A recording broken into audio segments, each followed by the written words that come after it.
booy joué da ngay fournir de l'effort sa borom day def une erreur nga rectifier erreur bi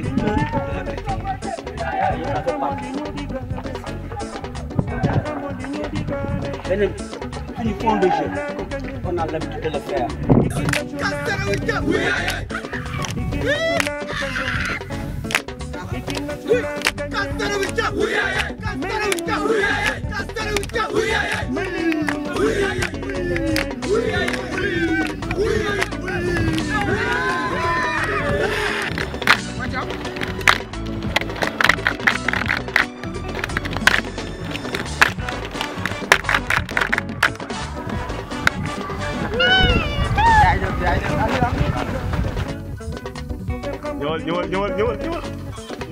Un jeune, une ambition internationale du fin fond du Waalo.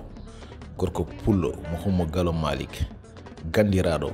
Assalamu alaikum, mbiyetemi ko Omar Ka, mbeɗen hoɗi commune de Richard Toll, département de Dagana, région de Saint-Louis. Donc école football o wiyete ko école football Omar Ka ko nder département Dagana mboni e commune de Richard Toll.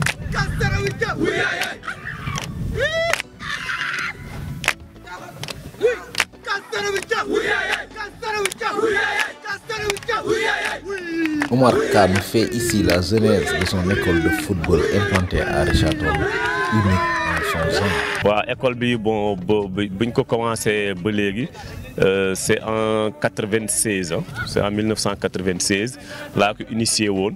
Donc temps yooyu école football bëriwul au niveau de Richard Toll. Comme je suis un passionné de football ma def ko ma créé ko donc malgré les moyens du bord ñu ciy dem donc en 96 ba 2007 la ñu am récépissé donc la ñu am récépissé école football bi c'est en 2007 qu'on a eu le récépissé depuis boobu ba léegi ñu ngi ciy daw quoi ba actuellement nii quoi.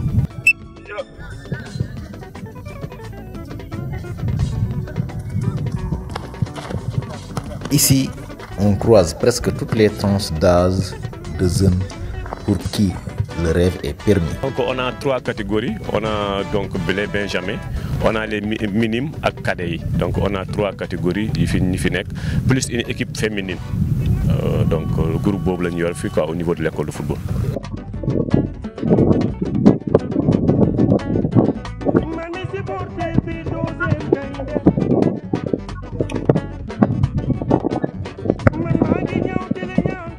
Cette école de football bien richard-tolloise nous a valu des succès qui font la satisfaction du public au niveau national. Donc au niveau national, donc participer nañu à 3 reprises ci Dollima mooy coupe Dollima bi ñu organisé à Dakar avec 16 équipes qui sont issues donc des différentes régions du Sénégal. Donc suñu première participation on a été éliminé en quart de finale. Donc la deuxième participation ñu dem ba finale donc on a été battu en finale par l'équipe de Kaolack. Donc en 2019 yàlla def ñu dem donc on a gagné le trophée du Sénégal en Dollima coupe quoi. Donc partenaires boobu lañ def au niveau national. Ñu ngi joué suñu première finale presque en 97 temps yooyu fondation Barcelona moo fi nekkoon di organiser ay tournois petite catégorie donc suñu premier trophée ñu ngi ko am en 1997. Depuis boobu ba léegi aussi tamit on fait de très bons résultats donc l'école football bi ci boppam dem na ay 5 fois finale donc petite catégorie au niveau de Richard Toll. Donc on a gagné les 4 finales donc ñu perte benn finale. Donc à part ça aussi donc actuellement donc ni mu leen di waxee présentement au niveau donc départemental donc on a donc 2 catégories catégorie benjamin ak catégorie minime ñoom ñoo war a jouer ren finale départementale bi quoi au niveau de Dagana. Donc si historique bi aussi donc on a eu à produire des joueurs yi nga xam ni ils ont fait donc les beaux moments l'équipe de la compagnie sucrière donc ku ci mel ne ñoom Alika ñoom Parfait Sagna c'est eux qui avaient joué donc la finale de 97 et yàlla def na ba ñu dem nekk ay joueurs de première division aussi quoi. Donc loolu rek donc ndam la pour ñun quoi. C'est serré là-bas, c'est serré. Un autre encadreur, coach, reconnu par la CAF. Cet autre éducateur s'appelle Aliou Badji. maa ngi liggéey à la compagnie sucrière comme opérateur.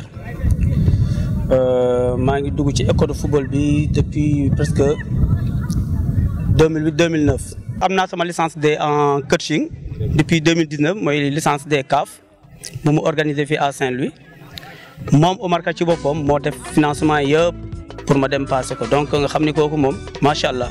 Pourtant, les difficultés ne manquent pas, selon M. Badji. C'est difficile aussi de travailler avec un nombre nga xam ne bu mel ni bii parce que chaque jour que Dieu fait dañuy am ay joueurs parents yi di indi seen doom yi pour ñu intégrer ci école de football mais yàlla dafa def tamit yàlla mu ngi ñuy suturaal tamit ci liggéey bi nga xam ne ñu ngi koy defee ak jafe-jafe yu mënut a am mais ñu ngi am chance di génne ay xale ñi nga xam ne ñu ngi actuellement ci grand centre yi nga xam ne ñoo nekk fi Sénégal comme Jambar ak Génération Foot am nañu ñaar à Génération Foot ñaar à Jambar. Omar Ka confirme. problème yi bëri na trop surtout suñu côté problème majeur bi mooy problème de matériel. Donc comme vous le savez, donc on travaille avec les moyens du bord. Donc matériel bi daal mooy suñu problème bu gën a bëri mooy matériel yi ñu war a utiliser ay ballon ay chasuble donc bon ay polo ak terrain bi nga xam ne c'est praticable bu ñu mën utiliser comme on a des gosses vraiment talentueux. Donc on y va avec les moyens du bord surtout nag am na suñu vraiment président mag bi nga xam ne mooy Habib Diallo. Je ne peux pas passer sans pour autant le remercier parce que li mu def pour la petite catégorie depuis plus d'une vingtaine d'années. Donc moom famille lépp bu ñu demee bu ñu yegg fi ñu yegg donc yàlla ak moom la aussi il nous a toujours soutenu mu motivé ñu mu présenté ñu au niveau national bu ñu am relation yëpp mais suñu problème majeur mooy problème matériel.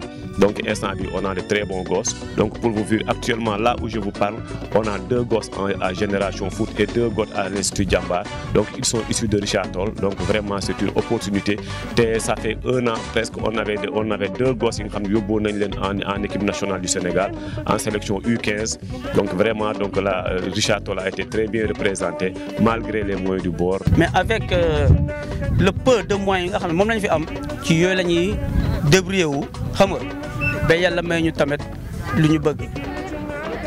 Le niveau international n'est pas non plus en reste.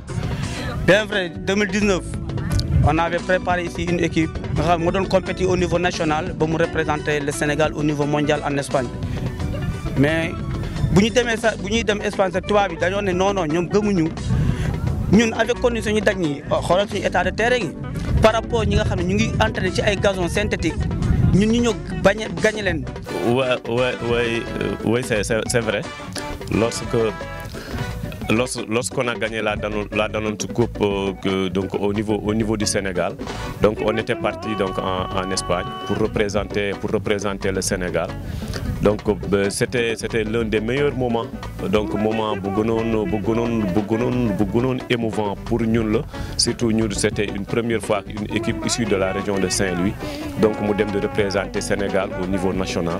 Donc c'était en 2019 les jeunes de Richard Toll avaient gagné le trophée au niveau du Sénégal ñu dem représenter donc le Sénégal donc à la Coupe du Monde bi amoon en Espagne.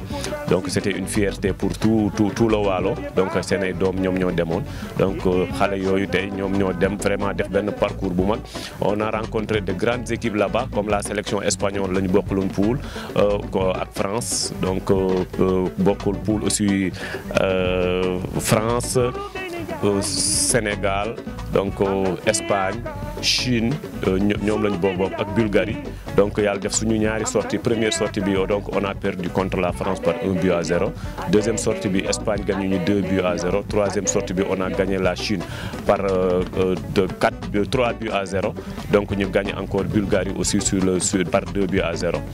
Donc loolu moo taxoon après suñu dernier match ñu ngi ko joué contre Égypte donc ci stade espagnol de Barcelone donc ñu gagné Égypte par tir au but loolu moo doon parcours bi ñu jotoon def en Espagne quoi ci épopée boobu. Ce parent dont le fils est un ancien pensionnaire de l'école de football Omar Ka manifeste ici sa satisfaction de voir son fils rejoindre l'Institut Jambar de Mbour. maa ngi tudd Ousmane Diop bon nekk un directeur d'école un enseignant de mon état ensuite nekk un parent au niveau donc de l'école de football Waalo Football Club dirigé par Omar Ka et Hollywood Badji. Voilà, man je suis d'abord un sportif et j'ai trouvé nécessaire chance bi ma amul woon avec ma carrière peut-être en bénéficier mon enfant Alors j'ai pensé à venir donc inscrire mon gosse au niveau de l'école de football. Les enfants pensionnaires de l'école de football Oumar Ka expriment ici toute leur satisfaction. Football bi moom la ñu am quoi te moom la ñu rêvé nekk grand jour comme des Sadio Mané et Gana Gueye tout cela quoi. Dama naa Abdoulaye Ndiaye Seck je suis à l'école de football Oumar Ka man daal maa ngi rêvé nekk un grand footballeur comme Sadio Mané. Et pourtant cette académie ne fait que du social. Le privé n'a pas sa place ici. Non, puis c'est social.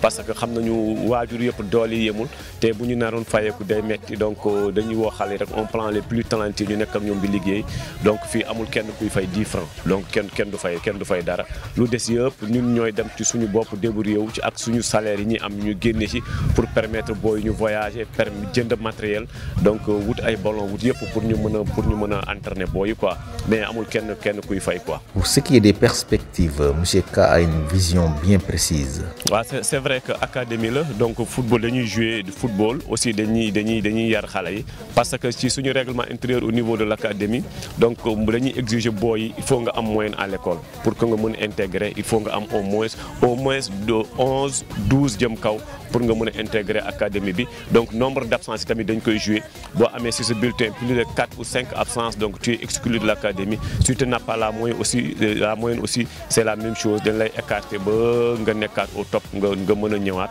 donc on est en train de discuter avec yenn professeurs yi pour ñu ñëw di defal xale renforcement pédagogique donc loolu yëpp tamit dafa laaj ay moyens nécessaires donc au passage aussi on remercie le proviseur du lycée parce qu'il a mis le lycée à notre disposition à chaque fois bu lycée bi occupé wul donc ñun ñooy priorité pour defi entraînement parce que dañ fi def ay investissement humain donc vraiment monsieur Fall tamit ñu ngi koy remercier bu baax ci loolu quoi.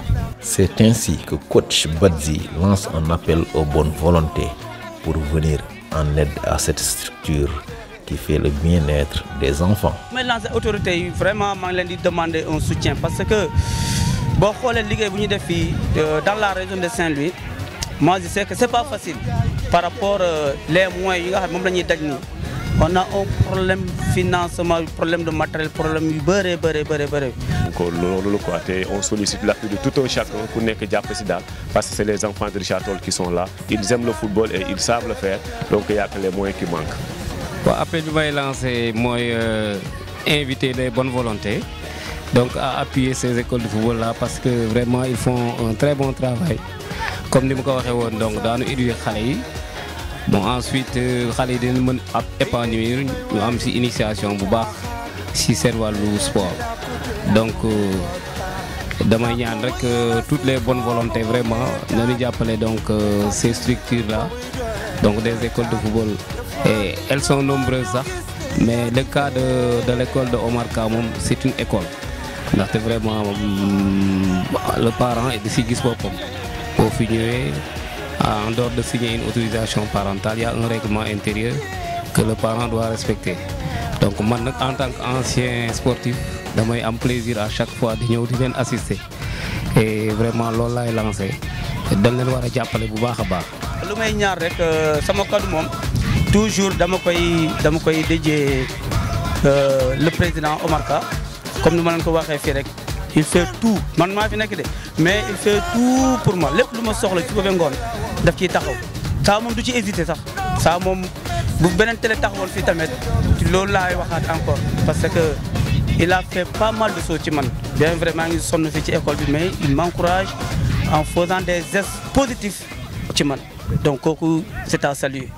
eyyi mbeɗa salmina bandiraɓe fulɓe fof donc ko weltare hannde somi woni ɗo hannde e BTV donc mbeɗa jokkodira e maɓɓe donc école football o ko école football mo ganduɗa mo waɗi duuɓi kewɗi ten waɗi sukaɓe ɓe ganduɗa vraiment ɓe ndewi hen haɓe joui championnat du Sénégal woni joui première division woni jouɓe deuxième division hayni joni ɓe joguen ma won sukaɓe nayi hen ɓeɗe ɓeni génération foot ɗeɗo woɗɓe ɓeni jambar donc mbeɗa min ñaago tan yo produit il faut jawguen kala neɗɗo wawi wonde aduna he dal école football e bonni ɗo ko enen fof ndendi donc école football men enen forum kala ko neɗɗo wawi dal yo wallu amen hen par ce que sukaɓe tan leñol ngol goni hen pour janggo jaam aussi leñol ngol kadi daña darniɓe ɗumen kadi quoi.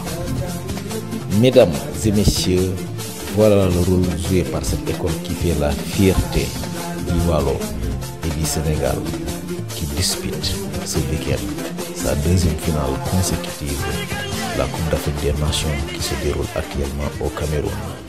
Ces futurs Edouard Mendy, Bamba Dieng ou Sadio Mané sont entre de bonnes mains. Merci beaucoup.